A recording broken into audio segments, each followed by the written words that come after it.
દેશ અને દુનિયામાં સત્સંગ અને સનાતન ધર્મના પ્રચાર અને પ્રસારના અર્થે સ્વામિનારાયણ સંપ્રદાયના સંતો વિચરણ કરતા હોય છે.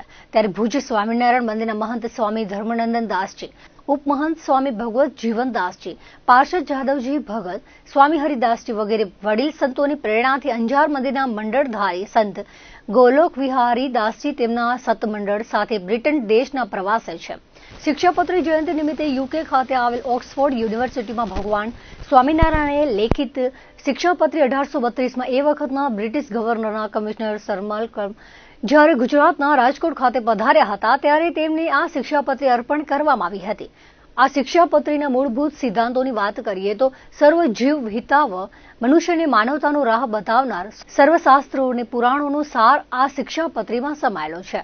અનેક વર્ષો વીતી ગયા બાદ આજ પણ આ શિક્ષાપત્રી યુકે ઓક્સફોર્ડ યુનિવર્સિટી ખાતે જાળવણીપૂર્વક રાખવામાં આવેલી છે.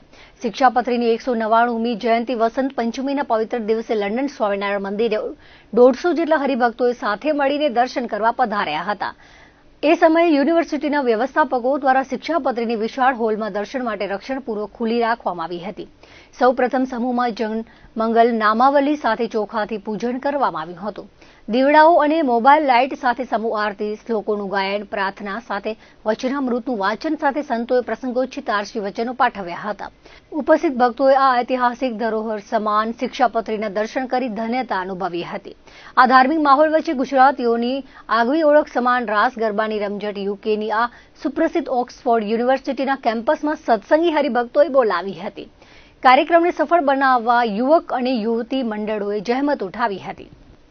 નાનપણમાં પોલિયોના કારણે 80% વિકલાંગ બની ગયેલા કચ્છ જિલ્લાના ભુજ તાલુકાના બળદિયાના ગોવિંદ કેરાઈ આજે પોતાની સૂઝબૂઝ તથા સરકારની મદદના કારણે સફળ ઉદ્યોગકાર બનીને અન્ય જરૂરિયાતમંદોને રોજગારી આપી રહ્યા છે. સંતાનમાં 2 દીકરીના પિતા 50 વર્ષીય ગોવિંદભાઈએ ઇંગ્લિશ સાથે BA નો અભ્યાસ કર્યો છે. નાનપણથી બંને પગ વિકલાંગતાનો ભોગ બનતા તેઓ વ્હીલચેર વગર સ્વતંત્ર ફરી શકે તેમ નથી. આમ છતાં તેઓ હિંમત હાર્યા વગર ખુમારી અને સ્વાભિમાનથી પોતાના પરિવારની જવાબદારી નિભાવી રહ્યા છે. એક કદમ આગળ વધીને ધૈર્ય અને મહેનતના બળે તેઓ અન્ય લોકોને રોજગારી આપીને 4 પરિવારનું પણ પાલન પોષણ કરવા સક્ષમ બન્યા છે. ગોવિંદભાઈ જણાવે છે કે અગાઉ STD PCO ચલાવતા બાદમાં એક નાની રેસ્ટોરન્ટ શરૂ કરી હતી, પરંતુ મારી વિકલાંગતાના કારણે સંચાલનમાં સમસ્યા આવતી હતી, જેથી વર્ષ 2018માં તે બંધ કરીને અંતે ₹4,000ની મૂડીથી ખારીસિંગ દાળિયા હોલસેલ ભાવે મેળવીને ઘેર નાનકડા પેકિંગ બનાવીને દુકાન કેબિન સુધી પહોંચાડવાનું કામ કરવાનો વિચાર આવ્યો. આ સમયે 2000નો માલ ખરીદ્યો, 1500નું મશીન અને 500ની પેકિંગ માટે પ્લાસ્ટિકની ખરીદી કરી નવા વ્યવસાયના શ્રી ગણેશ કર્યા હતા. પત્ની ઘેર પેકેજિંગ કરતી, હું રિક્ષા ચલાવીને ગામે ગામે દુકાને માલ દેવા ફેરી કરતો. ધીરે ધીરે આવક થવા લાગતા નાના બાળકો માટેની શરબતની ચુસ્કીનું જાતે મેન્યુફેક્ચરિંગ કરવાનું વિચાર્યું. આ માટેની મશીનરી ખરીદવા જિલ્લા ઉદ્યોગ કેન્દ્ર મારફતે સરકારની યોજનાનો લાભ મેળવી લોન મેળવી આ કામગીરી પણ શરૂઆત કરી હતી. જેમ સફળતા મળતા હાલ અમે 3 લોકોને રોજગારી આપવા સક્ષમ બન્યા છીએ. તેઓ વધુમાં ઉમેરે છે કે વર્તમાન સમયમાં 2 જરૂરિયાતમંદ મહિલાને માસિક 10,000ના પગાર સાથે રોજગારી આપી છે. તેઓ પેકેજિંગ અને મેન્યુફેક્ચરિંગ કામ સાથે જોડાયેલી છે. ઉપરાંત હું વિકલાંગ હોવાથી ટેમ્પોનું ડ્રાઇવિંગ તો કરી શકું છું, પરંતુ દુકાન સુધી માલ આપવા જઈ શકતો ન હોવાથી 8,000ના પગારે એક ડિલિવરી બોયને નોકરી પર રાખ્યો છે. આમ નાનકડી મૂડી સાથે શરૂ કરેલા વ્યવસાયમાં સરકારશ્રીની મદદ થકી સફળતા મળતા હું આત્મનિર્ભર બની શક્યો છું. હાલ મારી દીકરીઓને અભ્યાસ કરાવવાની સક્ષમતા સાથે અન્ય 3 પરિવારો નિભાવ કરવા પણ સક્ષમ બન્યો છું. પોતાના ઉદ્યોગ વિશે છાણાવટ કરતા તેઓ જણાવે છે કે વિકલાંગતા હોવા છતાં તેમનો જુસ્સો અને કામ કરવાની ધગશના કારણે તેઓ મહિનામાં 27 દિવસ માલની ડિલિવરી માટે જાતે ટેમ્પો લઈને પશ્ચિમ કચ્છમાં ફેરી કરે છે. રોજ 200 કિલોમીટરનું ડ્રાઇવિંગ કરીને સવારથી સાંજ સુધીમાં કુલ 90 નાની મોટી દુકાનમાં માલ પહોંચાડે છે. આમ તેઓ રોજ 25 થી 30 હજારનું ટર્નઓવર કરે છે. આ સાથે નવા કસ્ટમર બનાવવા, કાચો માલ ખરીદી ઘેર પૂરો પાડવો વગેરે કામ પણ તેઓ જાતે જ સંભાળે છે. જ્યારે તેમના પત્ની મંજુલાબેન કેરાઈ પેકેજિંગ અને મેન્યુફેક્ચરિંગની કામગીરી સંભાળે છે. સરકારનો આભાર માનતા ગોવિંદભાઈ જણાવે છે કે કેન્દ્ર અને રાજ્ય સરકાર દ્વારા અનેક યોજનાઓ અમલી કરાયેલી છે. ત્યારે દિવ્યાંગો તેનો લાભ લે અને પોતાના સ્કિલ અભ્યાસનો ઉપયોગ કરી ખુદ તો સ્વનિર્ભર બને, સાથે અન્યો માટે પણ રોજગારીનું સર્જન કરે તે જરૂરી છે. હું અત્યારે બંને પગે વિકલાંગ છું અને મારી અંદાજિત 70 થી 80% વિકલાંગતા છે. મારે છેલ્લે 2018થી હું સરકારશ્રીની મદદથી અમુક જગ્યાએ જેમ કે જિલ્લા ઉદ્યોગ કેન્દ્રમાંથી મેં લોન લઈ અને મારો ખુદનો ધંધો શરૂ કર્યો છે, જેમાં હું ખારીસિંગના જે આ નાના પેકેટ આવે એ ઉપરાંતમાં જે નાના બાળકો જે ચુસ્કી પીતા હોય છે એ ચુસ્કીનું પ્રોડક્શન કરું છું અને ગામડે ગામડે લગભગ પશ્ચિમ કચ્છના તમામ ગામડા હું રોજ કવર કરું છું. એમ અંદાજિત હું મહિનાના 27 દિવસ સુધી કામ કરું છું. આ ખારીસિંગ અને દાળિયાના મારા જે સ્વરોજગારનો જે ધંધો છે તેમાં માર્કેટિંગનું કામ મારું છે. હું બજારમાં વેચવા જાઉં છું, જ્યારે મારા પત્ની જે પેકેજિંગનું કામ કરે છે અને મારે ત્યાં મશીનરી જે છે તે મશીનરી પણ મેં સરકારશ્રીની સહાયથી મેળવી છે. આ મશીનરી દ્વારા અમે પેકેજિંગ કરી અને બજારમાં મૂકી છીએ અને આ કામથી મારો જીવનમાં ઘણું પરિવર્તન આવ્યું છે અને બદલાવ આવ્યો છે. અત્યારે અંદાજિત હું રોજનું 25 થી 30 હજારનું ટર્નઓવર કરું છું અને આ ટર્નઓવરથી એક જેને કહેવાય કે મારા જીવનની અંદર પરિવર્તન આવ્યું અને સારી એવી હું મારી ખુદની ઇન્કમ ઊભી કરી શકું છું. તો હું આ બાબતે કહેવા માંગીશ દરેક દિવ્યાંગોને કે સરકારશ્રીની જે યોજનાઓ હોય તેનો લાભ લઈ અને આપણે પોતાના પગભર થઈ અને ખુદનો ધંધો કરી અને સ્વાવલંબી બનીએ. ભૂખ્યાને ભોજન આપવું એ જ સાચા આનંદની અનુભૂતિ છે.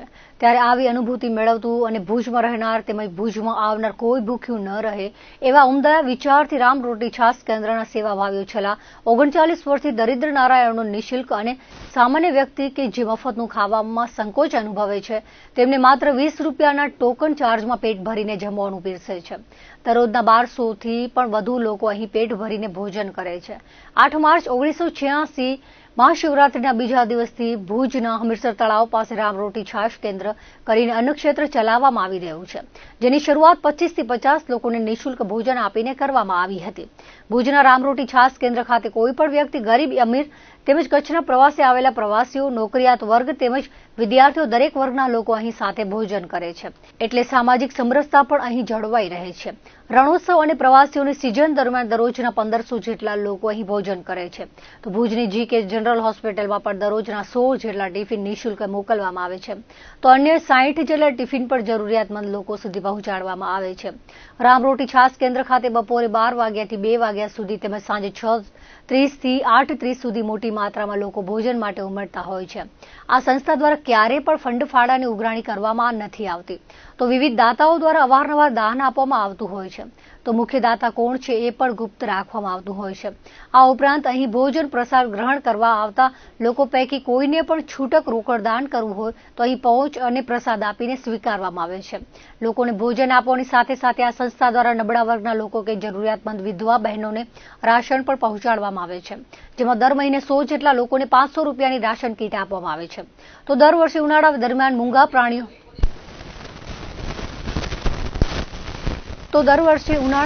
મૂંગા પ્રાણીઓ માટે એકાંતરે 18 થી 20 ટન ઘાસચારો નીરવામાં આવે છે. તો પક્ષીઓને ચણ, શ્વાનોને રોટલા પણ આપવામાં આવે છે.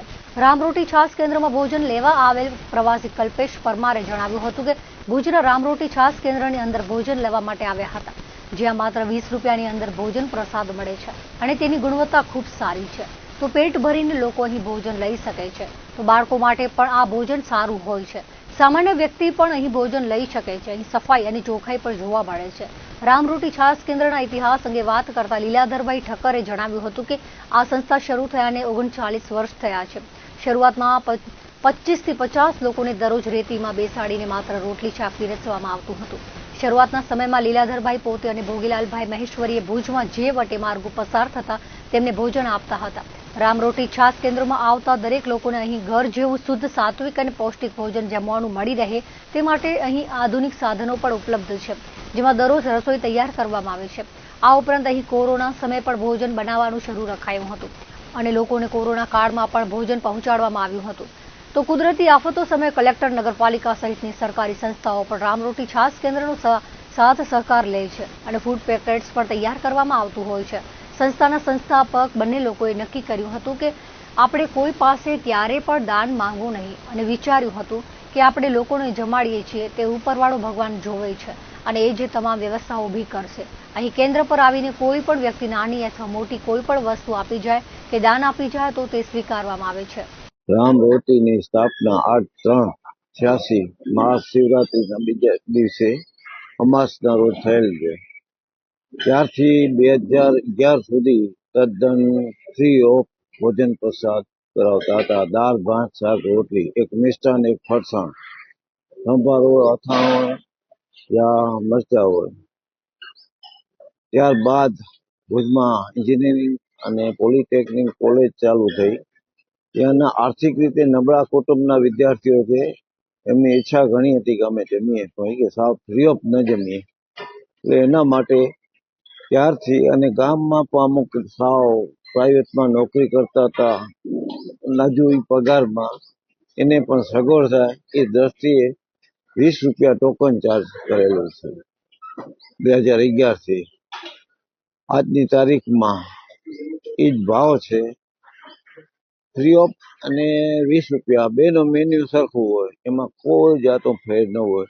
તમે કદાચ 5 કિલો અડદિયા દઈ જાઓ તો હું ગરીબોને જમાડું, 20 રૂપિયા વાળાને એ ભોજન ન ખવડાવું.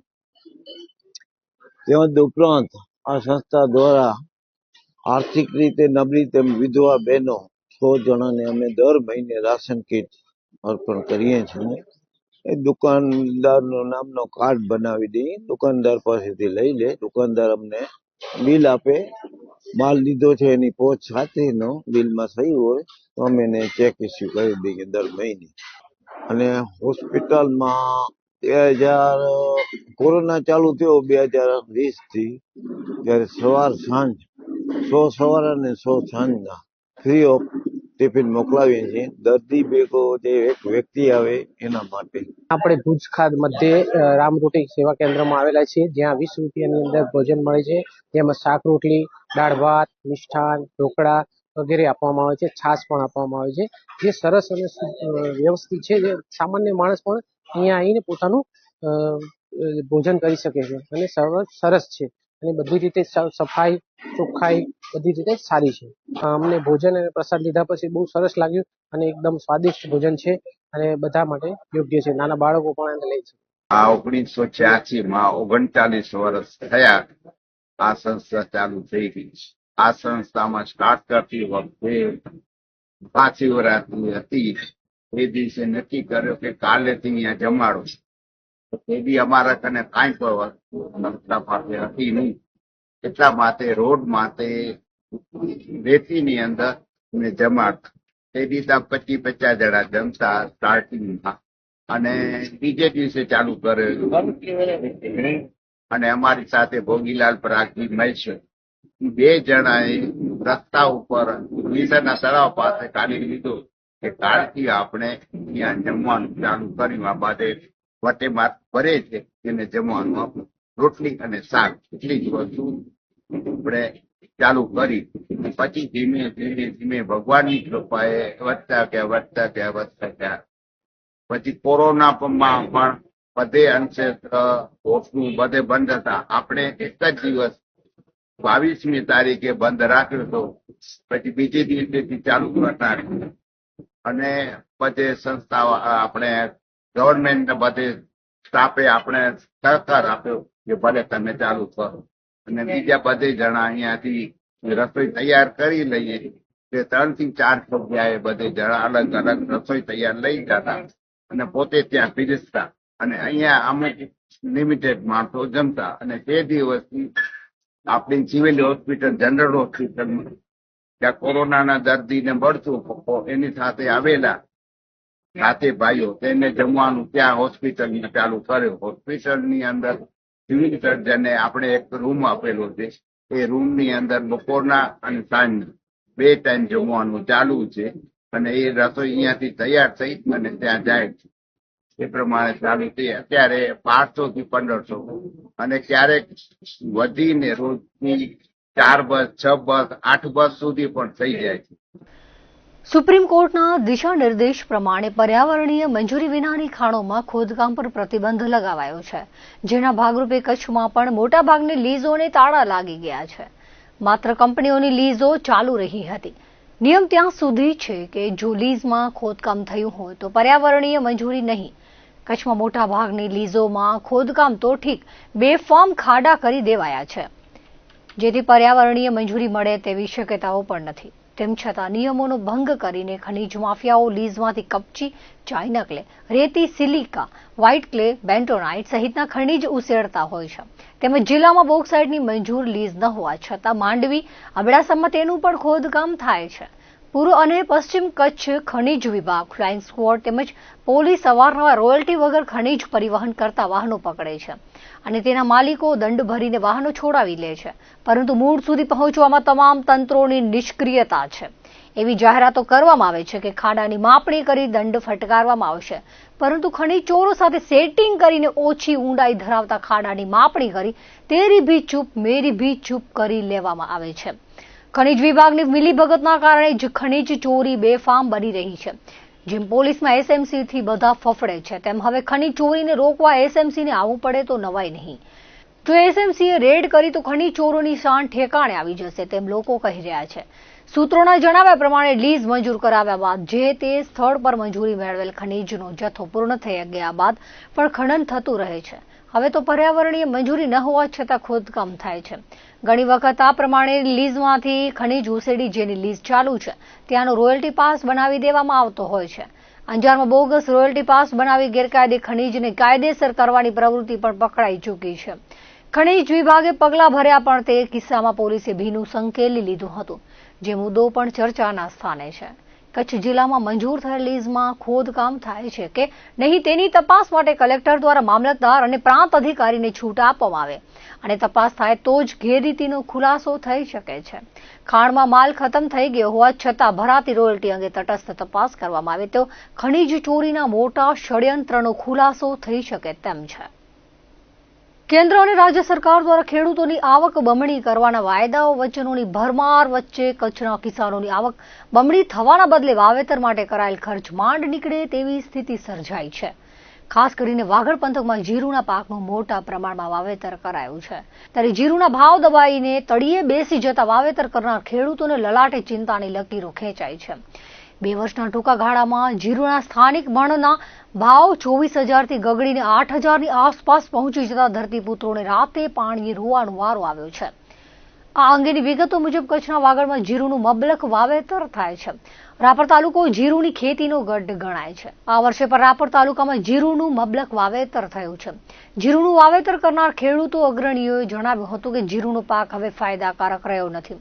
2 વર્ષ અગાઉની સિઝનમાં સ્થાનિક મણ એટલે કે 40 કિલોના ભાવ 24,000 સુધી પહોંચ્યા હતા. જીરુનો સારો ભાવ મળતો હોવાથી અનેક ખેડૂતો જીરુના વાવેતર તરફ વળ્યા હતા, પરંતુ ગત વર્ષે 40 કિલોના ભાવ અડધાથી પણ ઓછા 10થી 11,000ની આસપાસ થઈ ગયા હતા. આ વર્ષે તે વધુ ઘટી 8,000થી પણ ઓછા રહે તેવું જણાઈ રહ્યું છે. 2 વર્ષમાં જીરુના ભાવમાં મોટો ઘટાડો થયો છે, તો બીજી તરફ ખેતી ખર્ચ વધ્યો છે. બિયારણ, દવા અને ખાતરના ભાવ વધ્યા છે. દવા, ખાતર કે બિયારણના ભાવ એક વખત વધ્યા પછી ક્યારેય ઓછા થયા નથી, પરંતુ ખેત પેદાશના ભાવમાં સતત ઘટાડો થયો છે, જેથી જીરુનું પાક લેનાર કિસાનોને લાગત માંડ છૂટશે તેવું ખેડૂત અગ્રણી જણાવી રહ્યા છે. ઉલ્લેખનીય છે કે જીરુના વેપારીઓની સર્કિટ ખૂબ મજબૂત છે. વેપારીઓને રીંગ માલની અછત વખતે ભાવ વધારે છે, જેથી ખેડૂતો વાવેતર કરવા આકર્ષાય છે, પરંતુ જ્યારે માલ બજારમાં આવે છે ત્યારે સપ્લાય ન હોવાનું જણાવી ભાવ દબાવી દેવામાં આવે છે. જીરુની ખેતી હવે ફાયદાકારક ન હોવાની ખેડૂતો જીરુના વાવેતરથી વિમુખ થઈ અન્ય રોકડિયા પાક તરફ વળી રહ્યા હોવાનું તેમણે વધુમાં જણાવ્યું હતું.